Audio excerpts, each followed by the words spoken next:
ముఖ్య అతిథిగా వచ్చినారు. ఎన్నో విషయాలు ఇక్కడ పాలకుర్తి ప్రజలకు చక్కగా అర్థమయ్యేటట్టుగా చెప్పి వాళ్ళలో ఒక మోటివేషన్ తీసుకొచ్చిండ్రు. ఇదే కాదు, మేము ఎక్కడ ఉన్నా కానీ మన పార్లమెంట్ నుంచి మంచి మెజారిటీ తీసుకురావాలని ఎల్లవెల్లలా మా అందరికీ కూడా సూచనలు ఇస్తున్నారు. మరి మేమందరం కూడా అదే విధంగా పోరాడుతున్నాము. మరి మన పాలకుర్తి నియోజకవర్గం నుంచి కూడా మంచి మెజారిటీ తీసుకొస్తామని కూడా మాట ఇవ్వడం జరిగింది. ఈరోజు అన్న ఇక్కడికి వచ్చి పరిస్థితులను చూసి తప్పకుండా పాలకుర్తిలో మెజారిటీ వస్తుందని అన్న కూడా చెప్పింది. మరి ఇంకా బీఆర్ఎస్ గురించి మాట్లాడుకోవాలంటే వాళ్ళు గతంలో చేసి దొరకబెట్టింది ఏం లేదు, కానీ ఈరోజు ఒకటి కొత్తది ఏదో అభ్యపెట్టాలని చూస్తున్నారు ప్రజల్ని. 20 మంది ఎమ్మెల్యేలు వస్తారు, మరి 6 నెలల్లో ప్రభుత్వం కూలిపోతుంది. మరి అదే కాకుండా మా ముఖ్యమంత్రి గారు బీజేపీలోకి వెళ్తారంట. మరి వాళ్ళకి పిచ్చి పట్టిందన్నా ఎలా ఏమన్నారో అర్థం కావట్లేదు. ఇంగుడు పడతలేదు వాళ్ళకి. అమ్మ పెట్టదు అడక్క తిననీయదు అన్నట్టుగా వాళ్ళకంతా. వాళ్ళు ఉన్నప్పుడు వాళ్ళు ఎట్లాగో ప్రజల్లోకి వచ్చి వాళ్ళ సమస్యలు తెలుసుకోలేదు, ఏవి కూడా పరిష్కారాలు చేయలేదు. మరి ఆ రోజు దళితులకి 3 ఎకరాలు ఇస్తా అని వాళ్ళు ఇవ్వలేదు. మరి దళిత ముఖ్యమంత్రి చేస్తా అని చెప్పి కూడా వాళ్ళు చేయలేదు. ఇదే కాదు, ఎన్నో మాటలు, అన్ని మాటలుగానే మిగిలిపోయినాయి, కానీ ఏది కూడా వాళ్ళు చేయలేదు గత 10 ఏళ్లలో.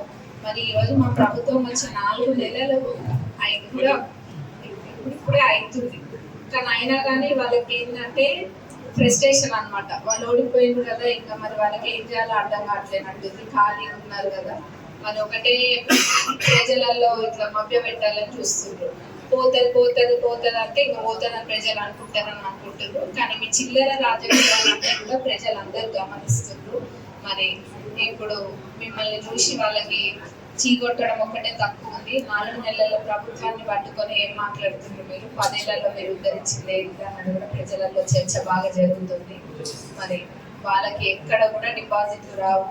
ఆల్రెడీ ఖతం అయిపోయింది. అసెంబ్లీ ఎన్నికల్లోనే బీఆర్ఎస్ పార్టీ అనేది ఖతమైంది. మరి ఇంకా ఇప్పుడు ఈ పార్లమెంట్ ఎన్నికలు కూడా అయిపోయినాయి అంటే ఇంకా బీఆర్ఎస్ ఎక్కడ ఉందని అందరు ఎత్తుకోవాల్సి వస్తుంది. ఆ పరిస్థితిలో బీఆర్ఎస్ వాళ్ళ నుంచి వచ్చే ఎమ్మెల్యేలను ముందు ఆపుకోవడానికి వాళ్ళు చూసుకోమనండి. అంతేగాని మా దగ్గర ఉన్న ఎమ్మెల్యేలు పోతారనడం మటుకు చాలా హాస్యాస్పదంగా ఉంది. అట్లనే బీజేపీ వాళ్ళు కూడా గత 10 ఏళ్లలో మనకి ఏం చేయలేదు ఇక్కడ. మరి ఇందాక అన్న ఎంతో చక్కగా చెప్పిండ్రు వాళ్ళు ఏమేమి చేయలేదు అన్నది, కాబట్టి మళ్ళీ చెప్పదలుచుకోలేదు. మరి వాళ్ళు ఏమి చేయకపోగా మళ్ళీ ఇప్పుడు 10 ఏళ్ళు అధికారంలో ఉండి కూడా మళ్ళీ ఇప్పుడు పదవులు ఆశిస్తున్నారు. కానీ సోనియమ్మ గారి కుటుంబం ఎన్నడూ కూడా పదవులు ఆశించలేదు. కానీ ఈరోజు రాహుల్ గాంధీ గారిని ప్రధానమంత్రికి చేయాల్సిన అవసరం మన అందరి మీద కూడా ఉంది. కాబట్టి ఈ ఎన్నికలు కొత్తగా ఏదో మన రాష్ట్రంలోనో లేకపోతే ఇక్కడ నిల్చున్న కడియం కాలుక గురించి అన్న విధంగా ఎవరు ఆలోచించదు. రాహుల్ గాంధీ గారి కోసం మనం అందరము పోరాడుతున్నాము. కాబట్టి ప్రతి ఒక్కరు ముందుకు రావాలి. మరి కావ్యక్క తను కడియం ఫౌండేషన్ ద్వారా ఎన్నో సేవా కార్యక్రమాలు తను చేసింది. మరి రాబోయే రోజులలో కూడా ఒక చదువుకున్న వ్యక్తిగా, ఒక డాక్టర్గా పార్లమెంట్లో మన వరంగల్ పార్లమెంట్కి కావాల్సినవన్నీ కూడా తను అడిగి తప్పకుండా తీసుకొస్తుందన్న నమ్మకం నాకు ఉంది. మరి అందులో మెజారిటీ కూడా పాలకుర్తి నుంచి తీసుకెళ్తే మనం ఎక్కువ వాళ్ళని అడగచ్చు అనుకుంటున్నా. ఆల్రెడీ అడిగిన మరి మా దగ్గర నుంచి మెజారిటీ వస్తుంది అక్క, మరి మాకు ఫండ్స్ కూడా కొంచెం చూసి ఇవ్వాలని. మరి ప్రజలందరూ కూడా ఎటువంటి మనస్తాపాలు లేకుండా కొత్తగా పార్టీలలో జాయిన్ అయిన వాళ్ళని కూడా కలుపుకొని ముందుకెళ్ళాలి. ఎందుకంటే వాళ్ళు జాయిన్ అయినంత మాత్రాన మీ ప్రాధాన్యత తగ్గిపోతుందని కాదు, మీ ప్రాధాన్యత మీకు తప్పకుండా ఉంటుంది. మొదటి స్థానం ఫస్ట్కి వెళ్ళి పార్టీని పట్టుకొని ఉన్న వాళ్ళకే తప్పకుండా ఎప్పుడైనా కానీ ఉంటుంది.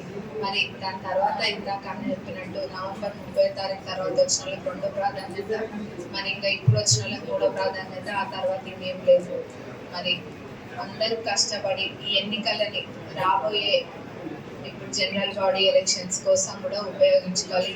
మీ లీడర్షిప్ని బలపరచుకోవాలంటే ఇదొక మంచి అవకాశం. కాబట్టి అందరూ కూడా ఆనాడు ఎట్లయితే పోరాడిండ్రో ఒక్కొక్క కాంగ్రెస్ కార్యకర్త, అభిమాని, సైనికుడిలాగా ఎట్లయితే పోరాడిండ్రో ఈరోజు కూడా అట్లనే ముందుకెళ్ళి కాంగ్రెస్ పార్టీని గెలిపించుకోవాల్సిన అవసరం తెలియజేస్తుంది.